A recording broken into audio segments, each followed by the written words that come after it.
Okay, hi, welcome back. I want to show you this critical moment in the working of the Godmother sock pattern. I've worked the foot, the heel, I've gotten the ribbing going all around the front and back of the sock, and I've worked 20, 30, 35 rounds of the 3x1 ribbing, and I've just finished working the back needle, the heel needle. I've provisionally cast on 24 stitches using a crochet chain. There's a little demonstration video for that too if you want to see it. But here I want to show you how to go from finishing the sock to starting the lace cuff, because it's a little tricky to visualize and to just get going with it. Okay. Here are my cast on stitches done in a scrap yarn that's a contrasting color. Here's my sock and my working yarn, and this is the back needle. I'm just going to go straight from here into knitting these stitches. Let me keep from tangling here. Pull that nice and snug and just knit it off. I'm going to just knit this little row. I'm going to knit these 24 stitches. We'll pause and jump ahead to nearly to the end of the needle. And see, I'm just knitting these stitches, just continuing on the needle, but over these provisional cast on stitches. And we're doing a plain knit row, which equates to row 9 in the edging pattern. Okay, there, I've knitted those stitches onto the sock. It's sort of an extension out in space here. Now I'm going to turn it around, and I'm going to be using the double pointed needle and this needle from the sock. I'm now going to work row 10 of the edging, which begins with casting off 4, but it's good to begin at row 9 because it's a nice plain row. Okay, so I begin by casting off 4 and then knitting down the rest of the way. Okay, we're nearly back through all these extra cuff stitches. Now, you see here I'm at the last cuff stitch, the last one that comes out of the provisional cast on, and I'm about to run into stitches from the sock itself. So what I'm going to do here is unite an edging stitch to the sock cuff, and how we do that is an SSK. Slip, slip. That stitch is a little loose, but it's just sort of, it'll be okay. And then knit those together.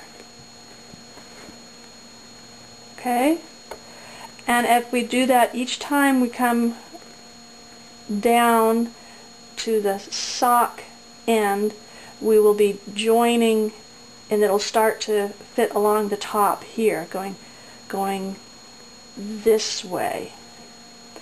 Okay, now what we do next is, because that was equated to row 10 in the Godmother's edging pattern, we turn.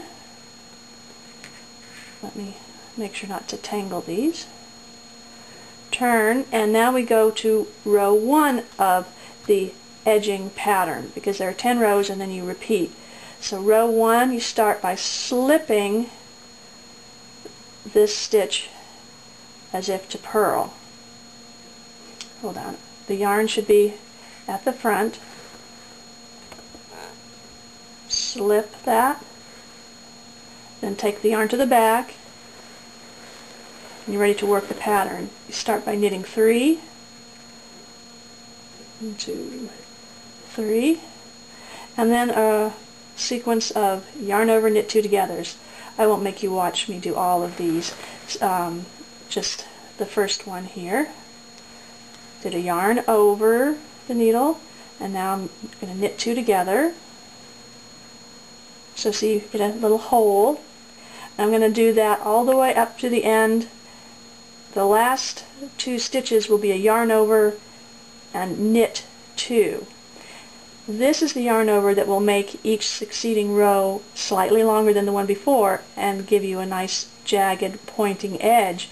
So make sure not to miss that last yarn over, otherwise the count of stitches on the next row won't be quite what it needs to be. Welcome back.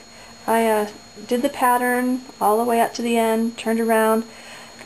The even numbered rows where you're looking at the inside of the sock, these are the even numbered rows, and they're always just plain knitting back, unless it's a row 10 and you're binding off. But I want to show you again the joining of a last stitch. Okay, I've got one more edging stitch here, and I want to join it to a stitch from the sock ribbing. So I'm going to slip it as if to knit, slip this as if to knit, back on the needle, decrease them together. Okay, let me show you. We're starting to get a horizontal row going here. Now I'm going to turn it around. The yarn's at the front, slip as if to purl, take the yarn back to the back side and work row 3 of the pattern, which starts with a knit 6. So you just keep doing that. I'm going to show you a little hiccup that will come periodically to get the gauge of this horizontal stuff to match this vertical stuff. That'll be a few more rows down the line. So work a bit more, and I'll work a bit more here, and then I'll join you again in a couple more rows. Okay, welcome back. I am just working a row 8 in the edging pattern, and if you're following the Godmother Sock pattern as written, you should be on a row 8 too the first time you need to do this particular move. I'm just knitting back toward the sock. Here's the last edging stitch. You can see the join showing up here as a row of little V's. If you look closely at what I'm approaching in the ribbing portion of the sock, you'll see that after this edging stitch I've got a purl and then a knit showing. See all these columns of knits? These were the knit 3, purl 1. Now it looks like purl 3, knit 1 from the back side. But as I come up to a last purl before a knit, I'm going to do a slightly different join. And so that's going to happen every time, every 4th time, every time you come to one of these columns of knit. I'm going to slip the last edging stitch, slip a sock cuff stitch as usual, but I'm also going to slip a second cuff stitch. So I now have 3 slip stitches here that I'm going to join with an S, S, S, K.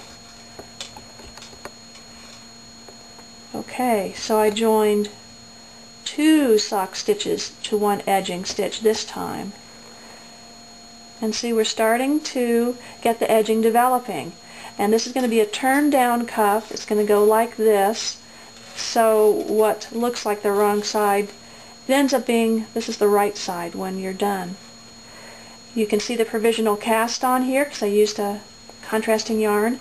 When I've worked the cuff all the way around and come back to this end, I'll be ready to unzip this cast on, put a double pointed needle into the freed up loops. You can see the little orange loops here that will come loose when I pull that green thread out. I'll put those onto a empty double pointed needle, and then I'll have the edging that's come around this way, and I'll graft the 2 ends together. It'll be grafting garter stitch, but that's what we'll do to make a nice smooth stretchy join. Okay, that's it for this part. Keep going.